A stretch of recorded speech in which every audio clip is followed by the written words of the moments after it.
السلام عليكم ليكيب، مرحبا بكم من جديد في القناة تاعنا. اليوم خوتي جيتنا نحكو على منتخب الوطني الجزائري مباراة اليوم أمام الصومال بعيد عن اتحاد العاصمة. المهم خوتي، واش رايكم في أداء المنتخب الوطني اليوم أداء المنتخب الوطني كان ضعيف وبزاف أمام منافس، مع كل احتراماتي خوتي عفوا إلى الصومال معروفة باللي ضعيفة الحقيقة، ما على باليش اسكو تكتيك مدرب راه ضعيف تكتيكيا أم اللاعبين. ما رأيكم؟ الحقيقة خوتي بالماضي لحد الآن مازال ما لقاش خطة مليحة يلعب بها.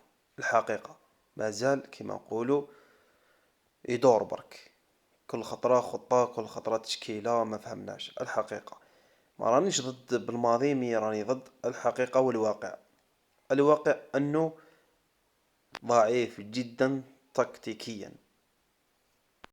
على بالنا بلي المنافس لعب في الدفاع 11 لاعب في الدفاع واعتمد على الهجمات المعاكسة.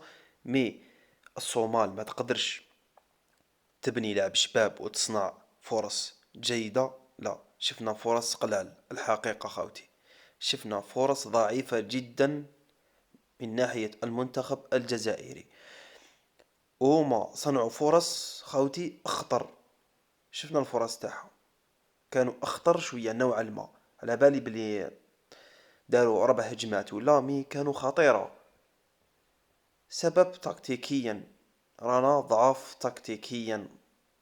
إذا كملنا هكا مع منافس مليح ما راح تكونش نتيجة شابة. نقولها ونكررها، على بالنا بلي النتيجة هي الأهم، ولكن الأداء كان كارثي اليوم. لازم بالماضي يراجع نفسه تكتيكيا بلي راه ضعيف، ويستعرف بلي راه ضعيف تكتيكيا.